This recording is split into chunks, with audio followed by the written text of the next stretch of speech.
Now, that's the end of this commercial break. I am now very much pleased to introduce John MacRitchie, who is the Regional Director of the Ontario Centres of Excellence. So what is John's role? He leads the OCE Business Development Team, developing and managing industry, academic projects, and startup opportunities in Central Ontario. His team's portfolio covers medical devices, energy, information, and communication technologies. Some of the companies that he's worked with include Simple Systems, and okay, I said that was the last of the plot, but I couldn't resist, who was our 2012 TriQuest winner, and RNA Diagnostics, who was our 2011 TriQuest winner. You get a theme here, right? Solages Devices, ScarX, Gematria, IdoSearch, Bionym, MyVoice, Tekla, Pathcore, Hydrostar, Tempo Power, and a host of others. John is a member of the Business Advisory Council of HTX, the Health Technology Exchange, also one of the TriQuest sponsors and active participants. And John serves as the OCE Sector Lead for Information and Communications Technology and Digital Media. Prior to joining OCE, John spent several years as a management consultant and over 15 years in international business development for industrial process control systems projects all over the world, including China, United States, Brazil, Taiwan, and Canada. John holds bachelor's and master's degrees in systems design engineering from the University of Waterloo, an MBA from St. Mary's University in Halifax, and has been a tremendous supporter of both TIE Toronto and TIE Institute, and it's my personal pleasure to introduce you to the podium so you can talk about what OCE can do to help your startup move forward. Thank you very much, John. So I like to move around a bit. I'll try to speak loudly. If you've got trouble hearing me, I'd rather you moved up, but let me know and I'll move back to the podium. What I'm going to do is I'm going to talk a bit about I'll talk a bit about OCE and what we do and why we're around and the things that we do, some of the types of projects that we get involved. But then I'm going to talk a bit more in general about funding programs and the types of programs specifically that I cross paths with, which are programs that support research and development that companies undertake, whether they're startups or companies that are more established. And also some of the programs, because of things like TIE Institute and a number of other initiatives that are on, we talk a lot about startups these days and what programs there are out there to support startups. And then within that, I'll just kind of give you some observations I've made in general as to what, when I'm dealing with companies that are looking at these programs, as to what you can do to improve your odds if you are applying, and also thinking in terms of like why would you do this, and how do you make sure you're getting the right return on your investment when you look at these programs. So, and if we've got time, I'll talk about some of the OCE programs. If we don't get through there, and kind of this goes on a little too long, I'm happy to talk individually, or anybody wants to know more about an OCE program, how it works, what the eligibility and how you apply and all that stuff. So OCE, we're a not-for-profit corporation. We're set up here in the province. We've now been around, this is our 25th year in operation. We're funded by the provincial government, by the Ministry of Economic Development and Innovation, and by some federal government funding as well through something we call the Center for Commercialization of Research. And as Stuart has outlined, we actually have some programs that have been funded through the FedDev program as well. But our job is to help companies leverage the academic resources in the province. And those are the research and development resources, the talent that you can access to help you bring a new product to market, solve a problem for your company. And we do this in two ways. We do it through collaborations between a company and a research team in a university, college, or research hospital. And we do it by helping to spin out a new startup out of the university or college research hospital when it makes sense to do that. So, the sort of things that we get involved with, over the last year or so, we invested about $30 million into projects. We leveraged about another $50 million from industry into those projects. About 500 or so total projects that we involved in. We keep track of the follow-on investment that the projects and the companies have attracted. Last year was about $125 million. We work with all of the universities in the province, with most of the colleges and most of the research hospitals. We keep track of startups. Within the core OCE program, we've got about 15 startups in the last year through something we call the experiential learning program. That contributed almost 300 startups to the count last year. And that's through programs, through some of you know, through the Digital Media Zone at Ryerson, through the iOS Techno program at the University of Toronto, and Innovation Humber, for example, at Humber College. So those are kind of the outputs, main numbers that we did, but the real stories are around the individual projects that we supported.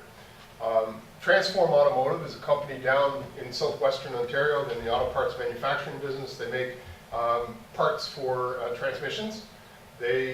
We helped put them together with the University of Western Ontario, and through a project there, it helped Transform understand their process for manufacturing parts. It's what's called a flow forming process, and Western helped them simulate and model that process, and through that work, that gave them a better understanding, that helped improve the throughput of the production. It helped improve the quality of the production that they had, and through that resulted in them getting more orders, and it grew their business significantly, and they were adding jobs. And this was all happening in the time, this is actually a couple of years ago now, and most of the headlines you were reading were about auto parts companies closing, automotive, the main manufacturers going bankrupt. These guys were growing their business because they leveraged technology to make them more competitive.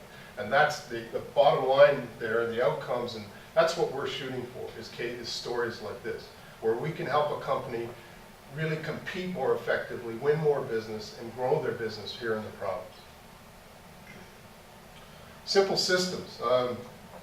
Nina mentioned these guys. They're a company that we've helped to spin out. This is a startup company out of the University of Toronto and the Toronto Rehab Institute. They were, as was noted, they were the TiQuest winners in the last year. They have developed, through work that the main researcher, the fellow on the far right there, he's developed, Milos Popovic, he's developed a functional electronic or electrical stimulation system which has been shown to significantly improve or help people who have had a stroke or a spinal cord injury actually regain some of the use of their limbs through this treatment. And if you kind of Google this or look up the technology, there's sort of YouTube videos there of sort of the before and after of some of the people, and it's really amazing what they've actually been able to do with this. So we're really, it's an exciting sort of technology, because we love to build a business in here, but the whole goal here too is also to get that technology out, to have it affect and help as many people as possible, and try to build, and effectively build the organization that can help make that happen from right here in Ontario. We work with great big guys too. At least I shouldn't pick on them, but AMD is a major global multinational company. I'm sure you've all heard of it. A number of years ago, they bought ATI Technologies here in Toronto, up in Markham. So they have about 1,700 or so engineers up in Markham. A lot of them focused on the graphics technology, but they're also involved with the development of their next generation of microprocessors and the design of that. We work with them actually to connect them to a number of researchers in several different universities to look at projects that could better leverage and how to exploit their latest generation of microprocessor. And this is the new, what they call their fusion processor. You've seen, that's mostly what they've been shipping over the last year or so, which combines both a standard CPU and a graphics processing unit on the same die in the semiconductor. And what they were looking for is researchers and developers that could take that technology and really demonstrate unique functions and capabilities that haven't been done, and based on that new technology they want. AMD is in the business of selling chips, but we don't buy chips for their own sake. We're looking for applications. They were looking for people that could help to do that with them.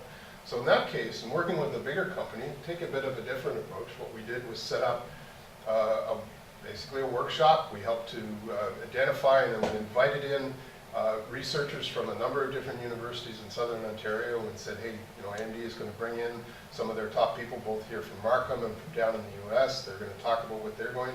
And at the end of that workshop, we said, hey, you've seen what they want, what they're doing, where this technology is going. What do you think you can do with it? And asked the researchers then, the people in the universities, to give us an expression of interest. What can you do with this? What would you do with this technology? What are you going to need to make it happen? And what is it going to take? What are you going to get at the result of it?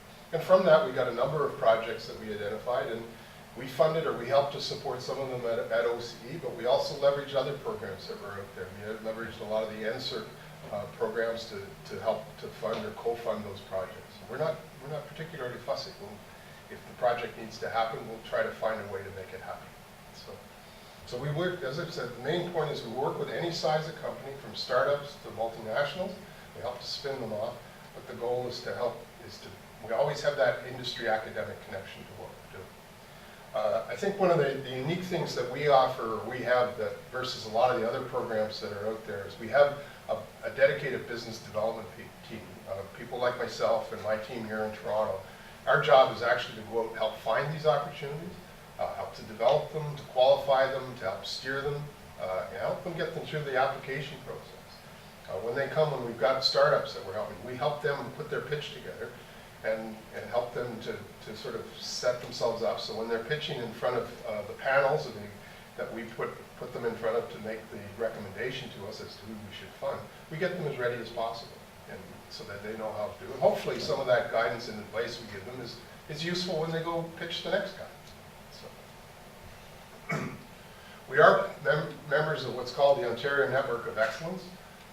And this is an organization the province has helped to set up and identify that has a number of, a key component of it is these regional innovation centers around the province. Stuart mentioned the Venture Start program, which is run by the Mississauga RIC Center. The RIC Center is one of these regional innovation centers covering the Mississauga Peel region area. In the Toronto downtown core area, Mars is one of the regional innovation centers. Up in Markham area, it's Venture Lab, and out in the Durham area, it's a group called Spark. There are, I think 13 of these around the province, if I remember the count. And they act. I mean, if that's one thing you take away from this in terms of programs and how you leverage and get connected into these things. These RIC centers, they're there to be a resource for companies like yourselves.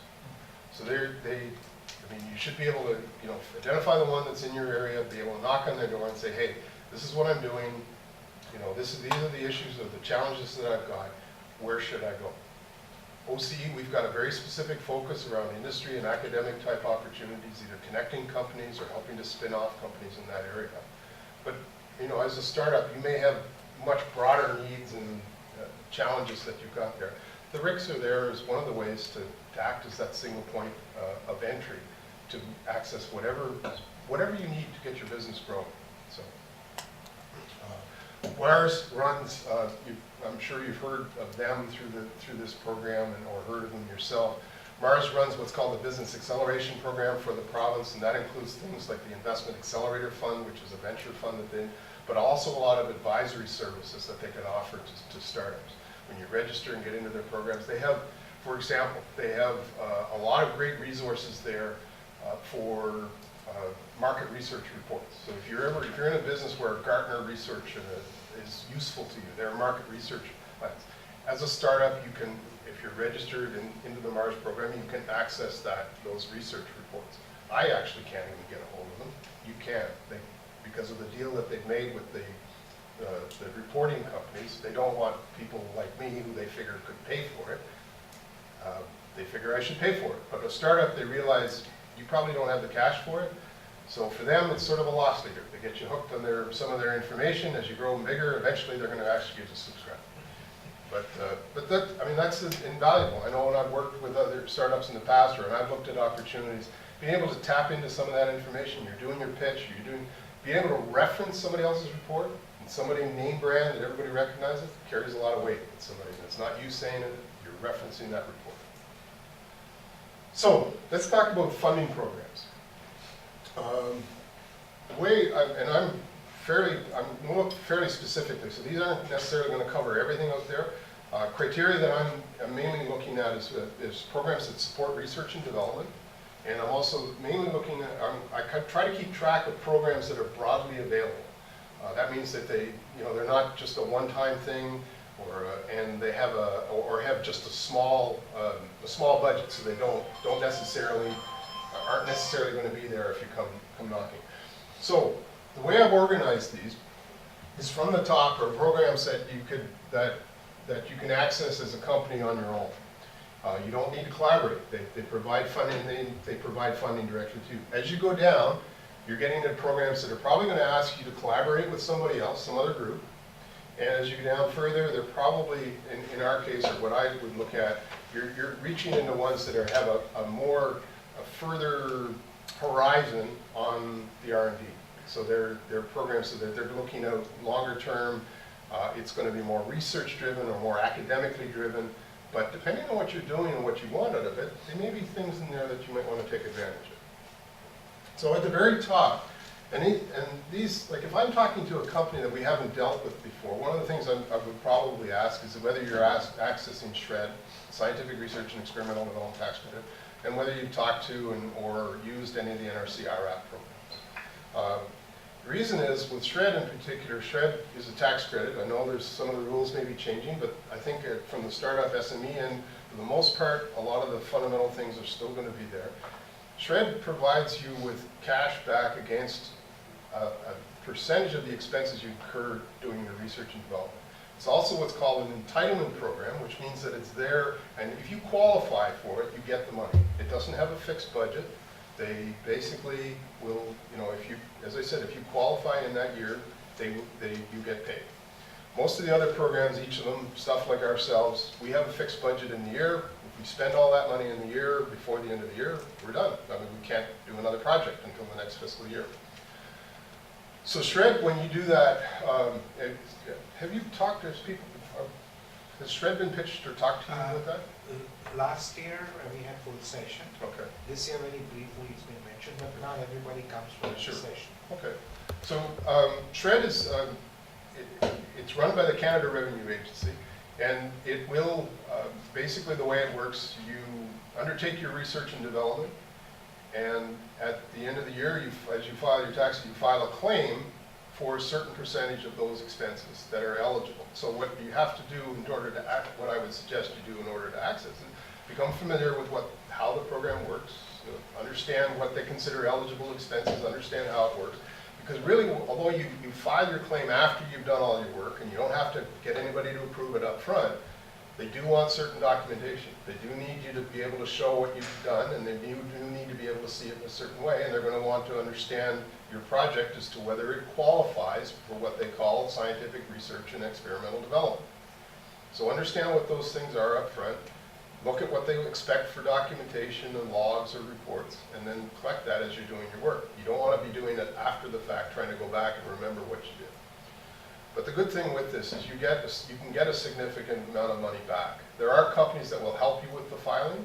I would suggest that if you at all can, try to do it on your own. There's a lot of help that CRA will actually provide for you. They run free courses.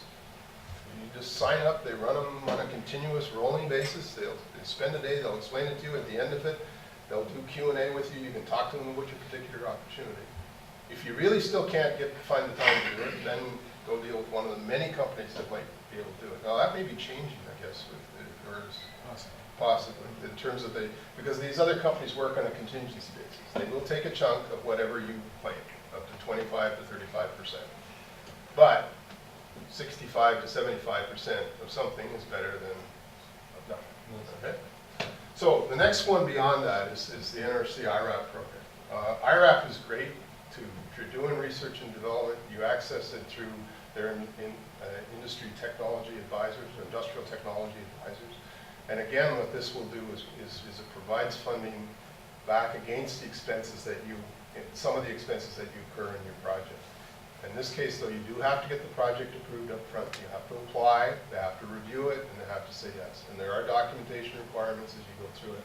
Really, the nice thing about it, though, is you can invoice for the eligible expenses basically on a monthly basis as you incur them, so you get the money back much faster. With SHRED, basically getting your money back 12 to 18 months after you've done the work. So just because it's on the tax, then basically follows the tax cycle when you're filing.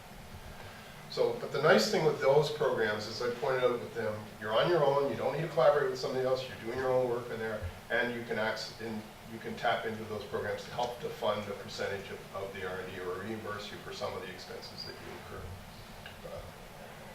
As you go on beyond them, and Stuart's touched on some of these programs, there's a number, what I call talent access programs. These are the internship programs like the SEB programs that they've helped to fund, where you can help to get, you basically get an intern, technology person, engineering, it's a STEM, what they call a STEM person, science, technology, engineering, or mathematics type person into your company for a period of time. And typically ranges from 4 months to, depending on the program, 4 to 12, maybe 18 in some cases.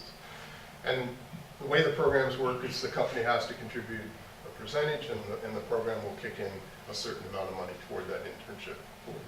So that's a way to access some people or some bodies. One I'd like to point out too to keep in mind is co-op programs. Co-op is a great way to staff a position on a yearly basis, like on a continuous basis. You get somebody in there, they're in there for 4 months. You can define a job that you can easily transfer from person to person, but you can basically staff that position for a whole year. You get into the cycle, and there's a number of the universities run them. I went through Waterloo many years ago, and co-op would be a great way to place people into a company, and it's a reasonable way, and it's a way for you to test drive talent and get a hold of them early if you're in an area where you got to compete a lot for bodies. So, we have what's called a first job program, where we'll help to fund some of the costs of hiring somebody. It's limited to people that come out of one of our programs. So it's either a company that's worked with us on a project or a student that has been involved in one of the programs that we funded. NRC runs something called the Youth Employment Program, or Youth Employment Strategy, that runs a similar sort of thing, that they can help, you can apply, and if you're hiring somebody, they can help to fund a percentage or amount. I think it's in the $20,000 to $25,000 range toward their annual salary, first year salary. The intent there in both those programs is a permanent hire. So not a temporary person, or you're just bringing them in for that period. The expectation is you're hiring that person for as long as you hope to hold on to them. Then beyond that, you begin to get into the collaborative programs for R&D, where you're working with another group. And typically it's going to be with some academic institution. That's what we're trying to encourage, because there's a sense we're just not getting enough of that happening there. We want to move more. We want to move stuff out of the lab faster, and we also want to up the game of the companies that are playing here. Get them to be, thinking further ahead and working at a higher level than they are today. So the idea of these programs and the goal that we're trying to have there is to stimulate more collaboration, move the technology out faster, and get the companies to be more competitive through doing that. So there are some shorter term programs like the NSERC Engage program. Typically, I think NSERC is limited, the Engage program is limited to about 6-month program. They'll to co-fund in there. Our what we call a technical problem solving program does basically the same thing, a little bit looser. Terms that we have, we can go longer in the time, and we also allow somebody to do more than one with it, whereas Engage is a one-time engagement between the two parties. Stuart's mentioned the collaborative R&D program, the ARC program. That's kind of been, or there are projects out there that are active, but it's all fully committed.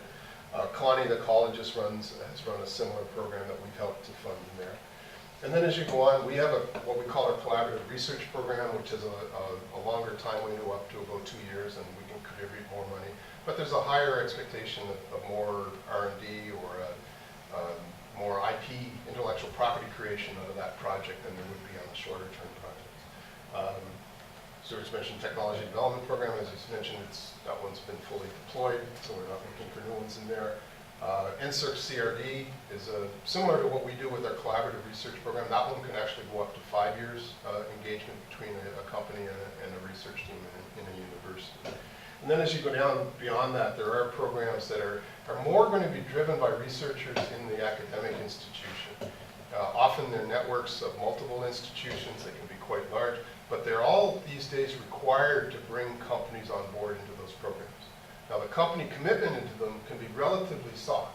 They are looking, if the company, would love to have companies contribute cash or in kind into the project. I should stop there and explain. Does everybody know if I say in kind, do you know what I mean? Does anybody know? Okay, not know, okay. In kind is anything else that a company might bring into the project when they're collaborating together, other than hard cash. And when we say cash, most of the programs, even us, we say cash, that's essentially folding money, as somebody said yesterday. And it's real cash. In kind is anything else. So if the company brings, well, we're going to provide this equipment, and they're going to use that equipment for the project, or we're going to give that equipment to the project team, that's an in-kind contribution. If they give it to them and they can keep it, it's a full amount. If they give it to them for a period of time, then it's whatever, prorated over. If your people are working on the project, then their time counts as an in-kind contribution to the project. And most of these programs, as you look at them, they're matching money. It's not just a straight contribution. There's an expectation your company's going to contribute to it, and that contribution is going to be a mixture of cash plus in-kind. We'll look at the total. There can be, depending on the program, there's different rules about how much and what they count, things like that. But that in-kind contribution, generally, if it's a collaboration, the company probably should have no problem being able to describe what they're contributing and how they're working together with that team. But as in these bigger projects, or the longer term ones, these tend to be networks. So these are opportunities when, and there are big companies that play in there, they tend to be maybe the most common. There are smaller companies that do as well. A good example might be, there's a network run out of the University of Toronto called the Business Intelligence Network. And it's all around researchers that are working in the area of business intelligence systems and data analytics for business applications. Anchor participants on that would have been IBM Cognos group, and then there's the group that was out of, I think some reports guys out of Vancouver, and they got bought by SAP, I think. Used to be called Crystal Reports. They are kind of two anchor companies, but there's a few smaller companies involved there. And if you think if you're involved in an initiative like that, you actually get to sit at the table with IBM and somebody like an SAP, and where they're going with their technology. So if you're in the BI area and serious about it and doing some heavy analytics, maybe you want to be sitting at the table and kind of listening and say, okay, well, what's important to those guys? Where are they going? Where do I fit with them? So you have to be willing to share a bit and contribute. But you can sit into some of these networks as an equal partner, because of the way they get structured, even as a small company, with some of the biggest players in the country in terms of companies, or in cases of IBM, is one of the biggest global information technology companies in the world. So depends on what you need to do and where you're trying to do. So keeping an eye on these networks and being aware of what they are, and depending on what you want to leverage, they can be a resource for you. Now the other area I want to touch on, the public support for startups. And here, the way I've organized these are this, from the top to the bottom. As you go down further, the program, these are all public programs. I'm not really dealing with any private ones. These are kind of public ones that have been in, or public supported ones.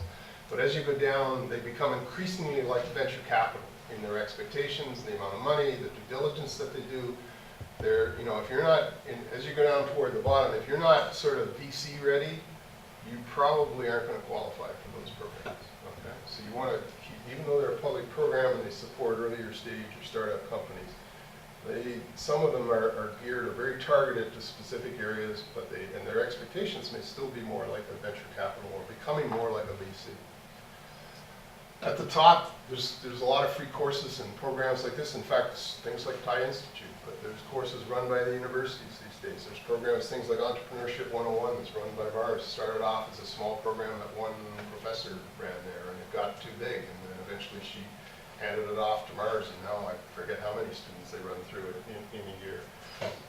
Mars Advisory Services in the Business Acceleration Program, I mentioned that earlier. There's a lot of accelerators around. I mean, there's no reason, if you want to work on your own and do your startup, in your own garage, in your basement, that's fine. But if you think you can move yourself faster by being around other people that are dealing with the same challenges, there are a lot of resources. And in fact, TIE Institute in a way is a bit like that.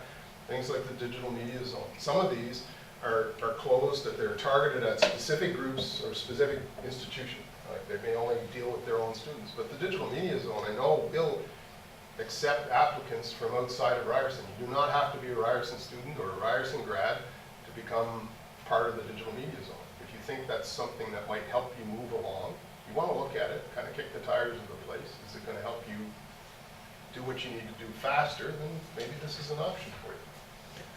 For us, within OCE, we have something called the Market Readiness Program. It's specifically geared, it's the one way we can fund directly into a company. However, it is limited to opportunities that are coming out of the academic institution. It has to be research that's come out of the institution or a company that is substantially based around the technology that's come out of that out of an institution. Venture Start, Smart Start, Stuart's covered those, talked to the companies that he mentioned with just as a matter of interest, a couple of companies like One Degree Bio that Stuart mentioned as a Venture Start client, or they've actually accessed some of our R&D programs separately. I mean, we've helped them put them together with a researcher that was helping them with some of the technology that they were developing. So there's no rules about, in fact, that's more or less encouraged if they can leverage as much the resources that they want.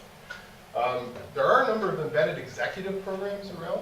So you may get your company up to a certain point where you say, I mean, and this is where you may get advice from your own advisory panel or somebody on the outside, or you may have the ability to look at your own team and say, you know, geez, I'm really stuck in this one area and I need some expertise. That, you know, it might be a CTO, it might often be a CFO, could be often it's a CEO, or somebody, a business development person at a senior level that can open a lot of doors for you.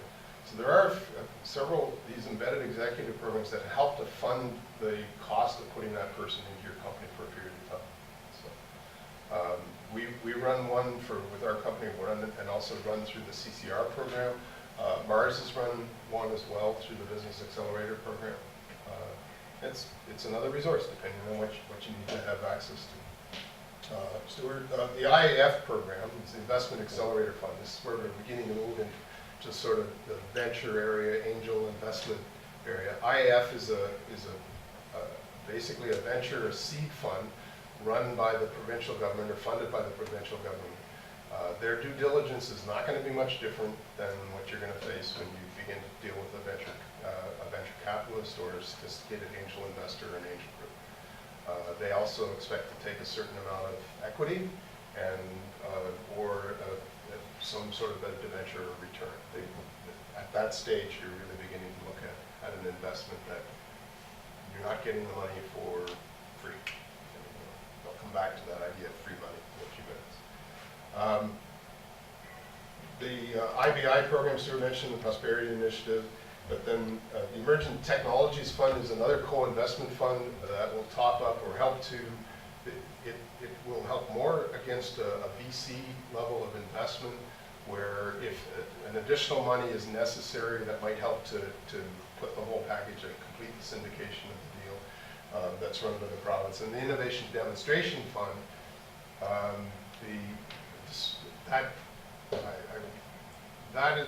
that's a program that's two things I would say with that. One is it's targeted very specifically at clean tech type opportunities, and two, they're very much looking at fairly large pilot opportunities. So if you're looking to do a demonstration at $50,000, $100,000, they're playing more in the $5 million plus typical range. So it's a fairly small number, very large investment.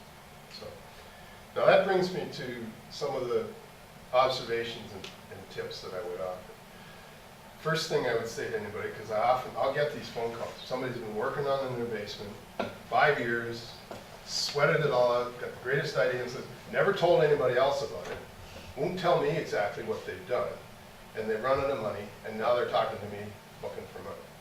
Okay, wrong time.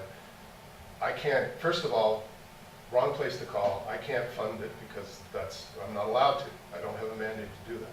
Second of all, as far as I know, unless Stuart can tell me otherwise, the closest opportunity there is, well, even Venture Start or Smart Start isn't free, in the sense that the time to look at a program is when you have money, not when you run out, because I think without any exception that I'm aware of, any of these programs are going to expect you to put money on the table, or effort, something like that.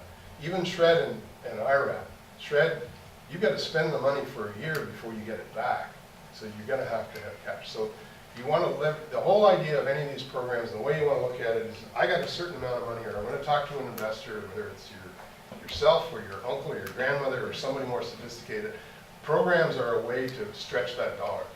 I can take your $1 and turn it into $1.50, or turn it into $2 worth of work. That's the way you want to look at it, but you want to do it while you have that $1. Okay? So, as I mentioned earlier, there's expectation you got to be able to contribute cash in kind.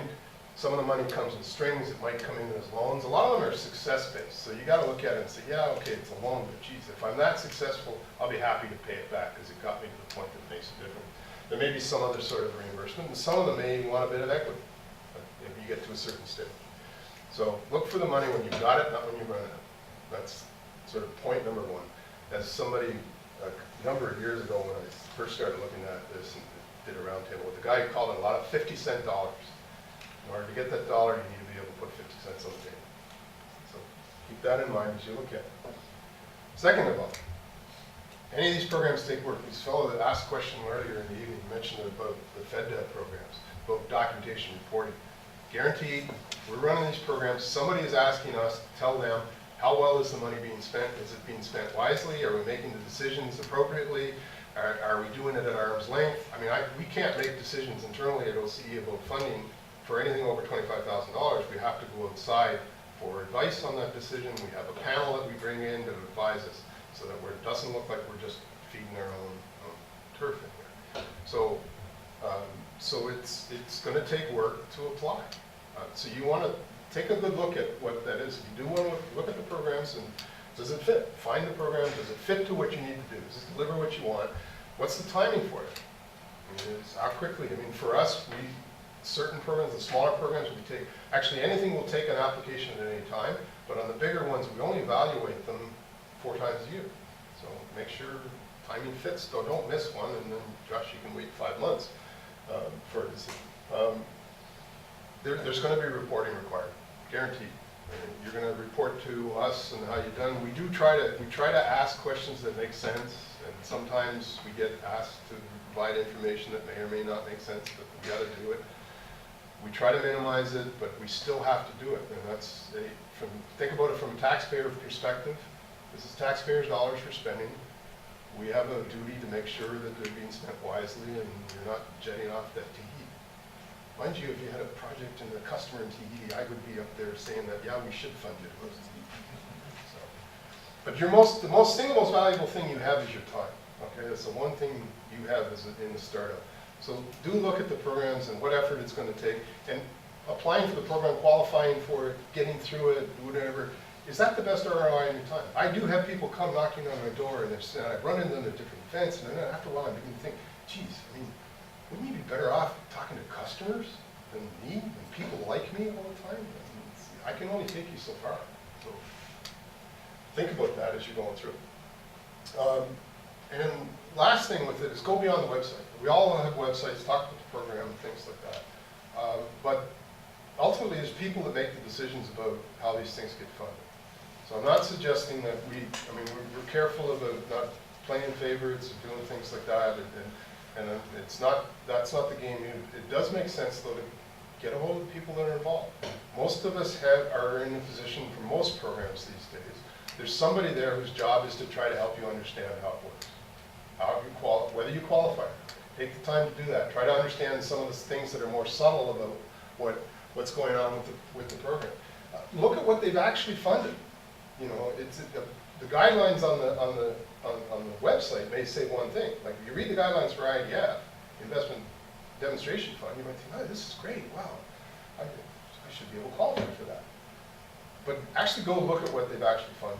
And that's a good rule to use, not just for public programs. If you're ever looking at a venture angel people, they all say, oh, we'll look at anything. Yeah, right. Go look at what they've actually done and what they've actually funded. That'll give you a better idea of whether they're actually going to listen to you and whether they'll understand what you've got to offer to them. But, you know, things like even simple things. Are there any funds? You know, the funds that IRAP it's a great program, has had a nasty reputation of blowing through their budget fairly early in the fiscal year. They've got a lot more money now, so they're in a better position for that. But you want to talk to them and ask them, well, when, is there are there funds available? What's the cycle? What's quality? What do I need to do there? What support is available during the application? We have a very different model than a lot of other programs. We have we'll provide a lot of hands-on support or guidance and feedback as you're going through. Things like that. What's the success rate? How many applications do you get? What's your success rate? All of it goes back to this idea: does it make sense for you to apply, use your time to do so. So the summary of that: look for programs when you have the money. The most valuable resource you've got your time. Make sure you're using it wisely. Take a look at the program and try to understand it. And go beyond the website. Pick up the phone, call somebody, talk to somebody who's gone through it, get an idea of what's actually required, and then make sure you fit. And again, I'll get phone calls from companies or people that are looking for funding directly into their company, and we try to make it as clear as possible that we've been given a certain mandate or certain sandboxes that say that we have to play in. I'll be happy to redirect somebody, but I may not be able to help them in the way they're asking. So, and programs are set up to deliver certain results, and that's the way they work. So that's kind of my tips. And I mentioned earlier, I think one of the best ways to help get started with any of this is look at these regional innovation centers as a starting point. Their job should be to know what's out there, to help understand your business, and they should know when to call me or call somebody else, or connect them with Stuart, or connect you with whatever and what's out there, or tell you, look, there's not something there. You need to knuckle down and do this yourself. I'll go into some of the OCE programs, but I'm going to have time. But before I do that, maybe I'd stop here and take some questions. I could burn up a lot talking about the OCE stuff. Yes. I was talking to Address Ottawa. Yep. And they said I can't access the one network unless I'm incorporated. I've been putting off the incorporation because I don't like any of the filings yet and so on. Now it costs money and accounting and so on. So is there any programs or services that are offered that are not because I understand we're working on the product, but I want to services. There's some of them, right? Like more research and things like that. Yeah. I'm not sure about that. I'm not sure that Martis would have answered it in that way. I'm not quite sure that you're going to get that answer everywhere. That same one. I'd be happy to talk to you even if you're not incorporated. I get why you would like to put it off. It's not a necessary thing to do until it's necessary. So. Why did you go to Invest Ottawa? There's a person named Andrew Jackson there, and I'm in the gaming industry, and Andrew Jackson is in the gaming industry. And same with a couple of large companies, and a couple of them in Ottawa.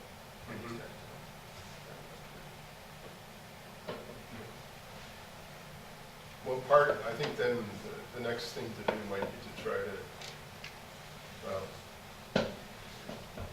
you want to leverage your network and try to get to the guy you need to try to buy him coffee. Be very specific about what you want to ask him, and see if you can get it directly into that person. So, but, yeah. And he said rather clearly after the second conversation that non-incorporated is the bigger. Yeah, that's okay. I'm sorry, I can't really answer that. So what were you looking for? Funding or? With him specifically, he knows a couple of larger game studios in Ottawa. I don't know, there's a couple of them, right? And I wanted him to introduce me to a couple of them. And secondly, I wanted to know what different services that he would offer in regards to that's Ottawa itself. And thirdly, since he's in the industry himself, I want him to push it. You have no association with Carleton? Sorry? Do you have an association with Carleton University? No, I don't. I think you might want to talk to Dr. Tony Belletti at Carleton. I can hook you up with Tony. Dr. Tony Belletti at Carleton. So that was his for last week. I'll see if I can get your card and I would say, in their defense, asking for an introduction that's very valuable currency to somebody in his role. So if they don't know you well or haven't met you, that's a big ask, I would say.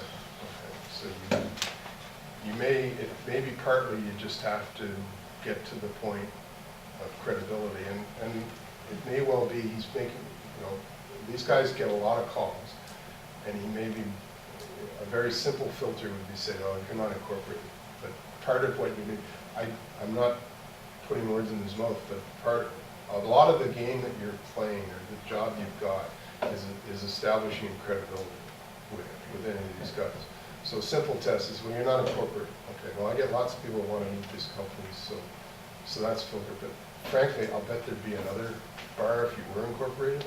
So what it is somehow you want to pitch or sell him enough of what you can do that's unique, what value you've got to those guys, that he's going to get a thank you for that introduction, right? Two questions.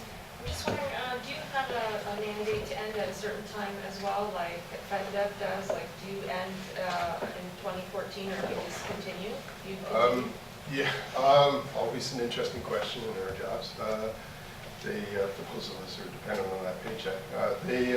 Right now we work under what's called a 3-year rolling contract. So we basically look at a 3-year window. I think we just got re-up for a period of time. Jobs are as secure as they are. I mean, from a program standpoint, our budget level has stayed fairly steady. We picked up a few special projects or additional projects, like through the FedDev program. We've been able to help FedDev with deployment of some of their programs, which is great. We've been asked to do some special projects for the province from time to time. And we've been around for 25 years under every flavor of government. So we've been able to, I guess, deliver enough value to them that everybody seems to love more. The second part of the question is, I noticed you said some of your programs are completed. So does that mean as of April 1st, they'll be augmented again? Yeah. Or? Yeah, in fact, where we are right now, we're kind of close to, we're coming up to the end of our fiscal year runs, and this, it's always kind of one of those questions you might want to be aware of. Most of the government programs run on the government fiscal year, which ends at the end of March. So their funding then typically there'll be money, and they're getting all the details of it, but generally we're required to spend the budget within that fiscal year or commit it within that fiscal year. And we have very limited ability to move money from one year to the next, which I can argue the points about different ways it could be done, but it is the way it is. And right now we're actually good. We've got the ability between programs to move stuff around, so I don't think I've ever seen an opportunity that was a good opportunity where we turned it down because there was no money in that program and money in another one. So we usually try to find a way to make it happen if we can. So if we still have money at all, and we do right now. From my understanding of OCE, one of the mandates is to help entrepreneurs or wannabe entrepreneurs connect with university professors. Yep. If OCE cannot make that connection in Ontario, is there a program to go nationally or internationally? Not from OCE. We actually, we're in the process, within OCE we have something called the Center for Commercialization of Research. And that has a federal mandate, and we're in the process of applying for sort of a phase 2 of that program. We may know as early as the middle of this month or later in December. And in phase 2, we've already established links across the country and to take that program more nationally. But within the core OCE, it's within the university. I would say I think in most cases, I'll bet I can find you a contact within Ontario. I have a harder time going the other direction, which is there may be research in Ontario that I might not find a company that wants to do something with it today.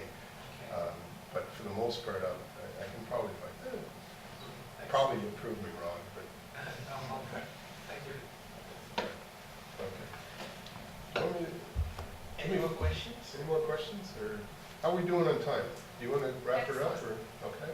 I think we're doing on time, so if there are any more questions, I'm not. Or do you want me to touch on the OCE stuff Yeah, real yeah. quickly? Yeah. Okay, let me do that then, real quick. So, we got a whole bunch of programs, so let me take the next 2.5 hours. No, we play, normally, we got this slide, you see this slide, a bunch of people said. We kind of play in here between you know, moving applied research out to where it's actually moving, getting orders, basically. That's the ultimate test. So, the main ones that for you, I would suggest, kind of like Stuart had done, the ones you know, I'm assuming that a lot of you are not university spin-offs. You've got to start out because you got a good idea. That's where most companies come from, not out of the universities. We know that, but as I said, we have to play in a certain area. So the main things you want to look at being able to access would be these are collaborative research type programs. Technical problem solving, collaborative research. Now, when we have it, when we have like Smart Start is another option, like the Venture Start program, we'll probably be looking for applications for that for the new fiscal year. We have deployed or basically committed the funds, I believe, for this fiscal year, but that's pretty soon coming up toward. So you kind of want to watch this space where you guys are now. It's kind of good. So by, you know, February, March, maybe you want to send me a note and say, hey, is that program coming up yet? Are you beginning to look for applications? So the main ones. So just in general, though, like this is the sort of thing you want to do when you look at any program. It's like when you're pitching to a VC or an angel or anybody else. It's like, always remember, it's like, it's not about you, it's what's in it for them. What do they get out of investing the money into you, okay? They need to, and does it fit with what they are trying to get out of it, okay? Are you able to help them, because it's just like dealing with a customer, they're the guys with the money. Are you able to help them accomplish their goals through your project and your opportunity? So same thing for us, it's looking down to. So our goal is to try to leverage public academic research. We're trying to make an impact here in Ontario. We want to see commercial outcome here in the province. We want to see business impact on the business side. These messages are not so hard. I mean, that's hopefully consistent with what you want to do with your business. When I'm talking to an academic crowd, it's a little one I got to re-emphasize sometimes. We do require matching investment. It does vary with the program. We need you to be willing to report the results. I want to be able to stand up and talk about your company the way I did with Transform Automotive or Simple Systems. Okay, this is good stories. I mean, hopefully you like that.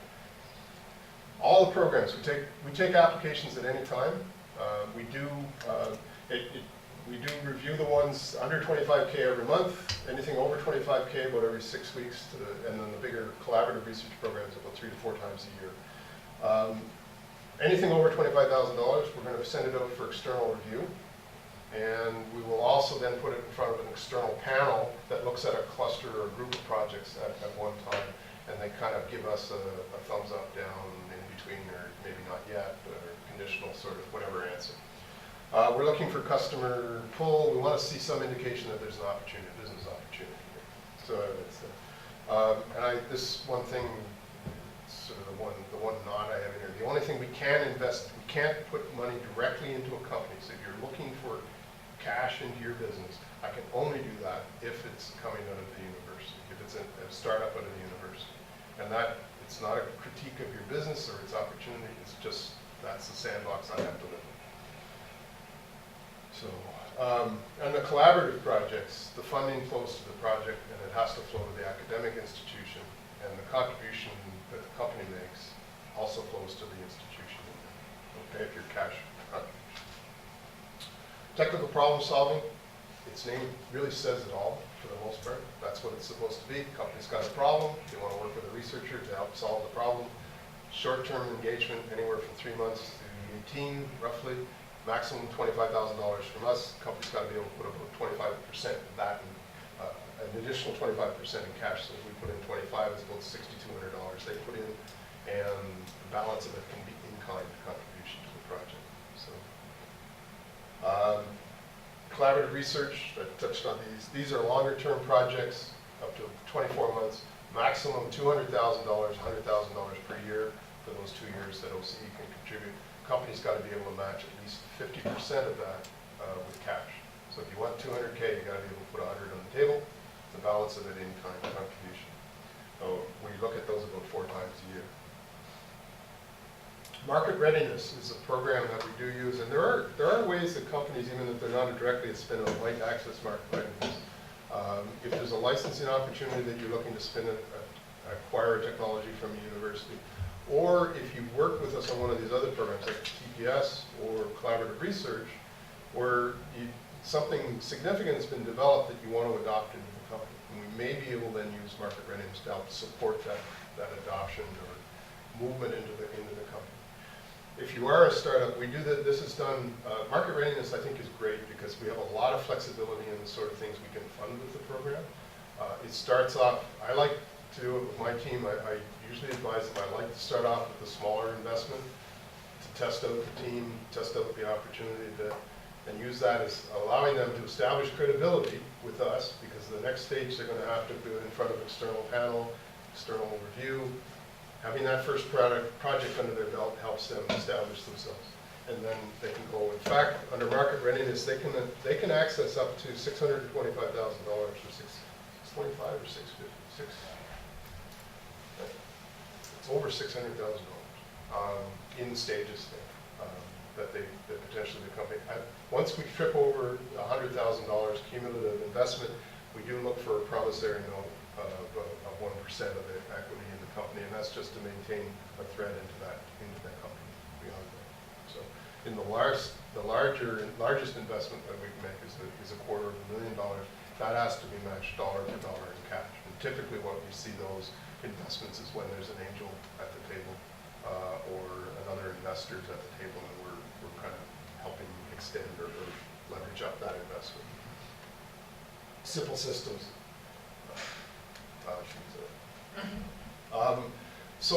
Stuart mentioned this. I will mention it if anybody is in sort of heavy data analytics area. This is a program where we are looking for SMEs to be engaged with on projects there. And this is a program that IBM has worked with and has support both in the federal government and the provincial government, along with the 7 universities in Southern Ontario. And I think the easiest thing, looking for collaborative research projects in 3 main areas. The healthcare, intelligent urban infrastructure, which would be things like smart grid, water systems, transportation systems. And then the third area is something called agile computing, which is sort of the next generation of computing. So if you happen to be working on FPGA technology, I think that'd be like a platform.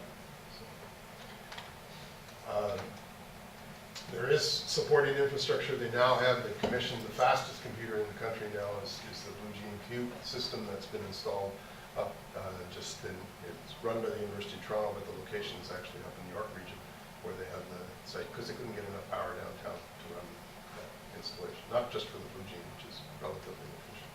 So, but those are resources that potentially, if you've got a big data application, you might talk to us. We can work through and see whether there might be something you can access there. They're definitely looking for small and mid-sized companies to be engaged. So, for us, this comes back, if you're talking to any of these programs, the success, the things that I'm going to be looking for or want to hear about is that you're going to help to create, the project's going to help you create jobs, they're going to help grow your revenues, might create a startup company that's going to have an impact on your business. When we get asked to measure success, and the stories that we like to tell are stories of the success of the companies. So we're not in the research game, we're in the research translation game where we can show the impact of the business. So that's kind of it. Any questions on OCE programs?